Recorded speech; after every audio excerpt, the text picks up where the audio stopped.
Ustedes se van a dar cuenta en 2 minutos, cuando sientan hablar a nuestro corresponsal, verán que esto es una línea internacional, desde Europa directamente, y central, lo tenemos al señor Raúl Panero, que es un gusto que esté con nosotros. Un abrazo grandote a la distancia, Raúl. Un saludo a su familia, a quien tuve el gusto de conocer. Realmente le admiro el grupo familiar, la vida que usted lleva y el hombre que piensa y nos da tanta información tan rica en este programa. Bienvenido entonces, Raúl Panero, a Tiempo Primero.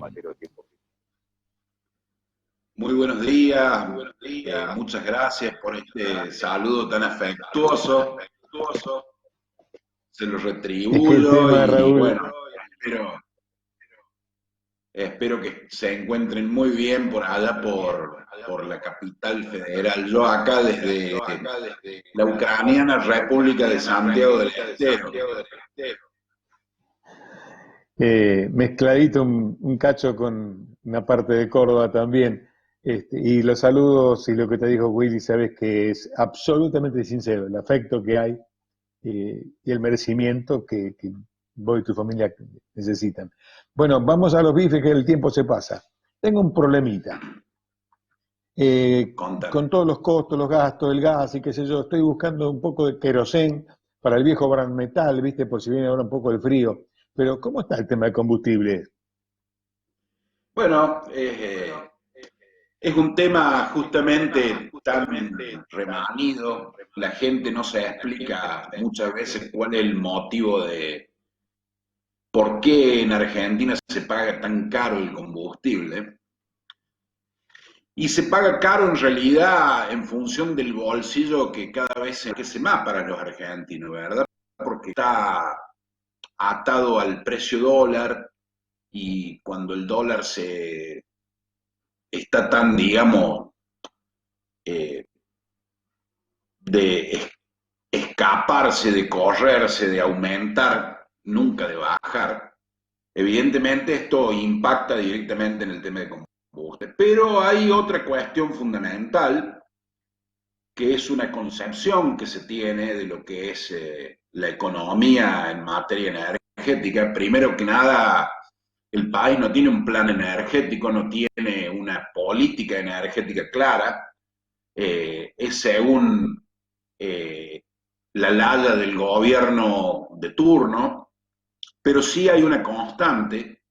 Digamos que en los años 90 el paradigma que se tenía en materia de económica y especialmente en materia energética era una concepción liberal de la cuestión en donde el Estado solo intervenía en cuestiones muy puntuales, como es, por ejemplo, la firma de contratos para la concesión de zonas para exploración o para explotación, y a su vez en el Estado Nacional, en plena coordinación con las provincias, con este tema de que se instauraron las afamadas regalías por el uso del subsuelo provincial para la explotación petrolera.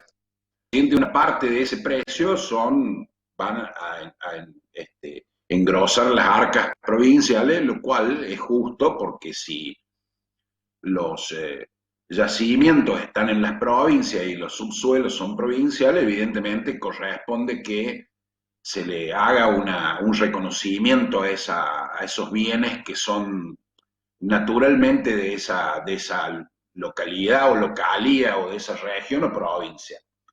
Pero a partir de los años 2000, que es, digamos, pareciera que nuestros políticos toman conciencia de lo que es el rol del Estado en esta clase de países, ¿no? Donde las políticas son siempre vanes entre el tipo y concepción ideológica de cada uno de los gobiernos. Hubiera parecido a partir, como te digo, de la crisis del 2001, que el Estado recuperaba su rol como impulsor de la economía, como impulsor de políticas de Estado, a los fines de, digamos, desarrollar complicadamente los distintos ítems o ramas que integran una economía. Y en esto ha habido una excepción. que es justamente la parte energética, la parte de combustibles específicamente, en donde se sigue manejando, pese al intervencionismo excesivo que tiene el Estado, se siguen manejando con los mismos paradigmas de los años 1990. Es decir, cuando el Estado no interviene dentro de los factores de poder de la economía, es como si se abstuviera de intervenir entre la lucha entre Mike Tyson con un pibe de 5 años más o menos, que es el consumidor. Entonces, evidentemente, lamentablemente, con presiones fiscales y políticas impositivas, el Estado suele utilizarlas como herramienta de fomento, debería utilizarla como herramienta de fomento para determinadas actividades. La actividad que le interesa fomentar, evidentemente pagará menos impuestos, tendrá una carga impositiva menor, y la actividad que menos le interesa fomentar, evidentemente tendrá una carga impositiva mayor. Esto sumado a que como tenemos estados endémicamente deficitarios en cuanto a su operación, digamos, financiera y efectiva en la función social que debe cumplir, es decir, los déficits fiscales son monstruosos, evidentemente necesita agentes recaudadores para que financien el gasto del Estado, que, digo bien, gasto del Estado. ¿Por qué? Porque en definitiva el Estado en muy pocas ocasiones lo hemos visto invertir, es decir, cambiar, digamos, un capital ocioso o un capital que se utiliza para una cosa que no es prioritaria en un volcamiento de recursos hacia algo que es naturalmente productor de mano de obra, productor de baja de costos para los consumidores, que en definitiva el consumidor del pueblo argentino no es otra entelequia.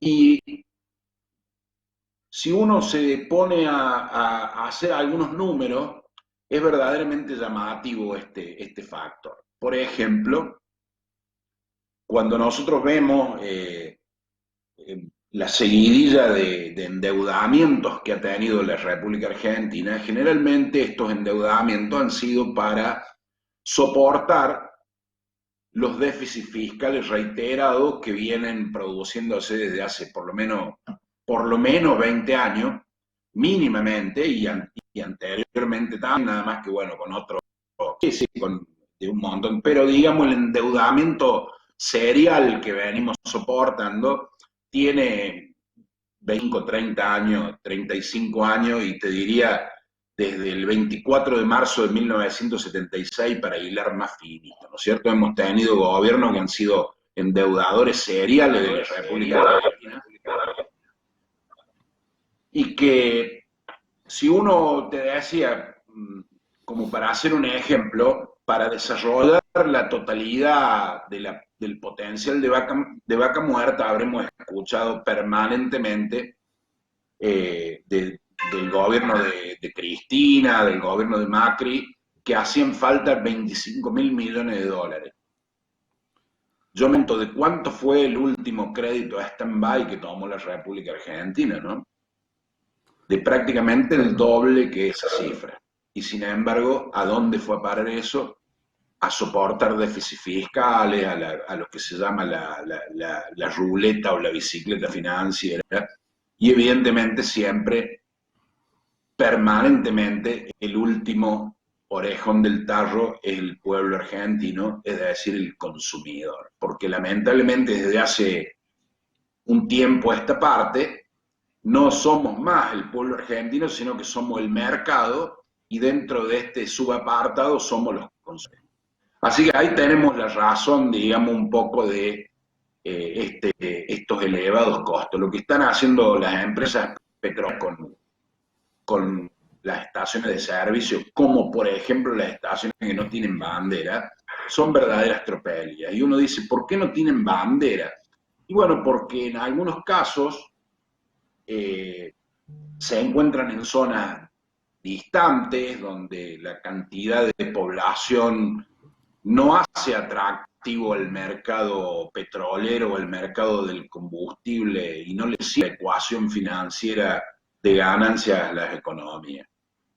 Si me Así permite, mi que, amigo sí, Raúl, usted sabe que cuando yo aparezco en imagen tengo que despedirlo abruptamente, porque no hay además problema. del tiempo y la temática que es muy interesante, y esto lo vamos a continuar, tengo un problemita técnico que debemos resolver desde Control Central. Por lo tanto, lo tengo que despedir y ha sido, como siempre, un gusto, Raúl Panero, tenerlo con nosotros en este Encantadísimo programa. y Un totalmente gusto. comprensible el tema. Le mando un abrazo, lo despedimos al gran Raúl Panero.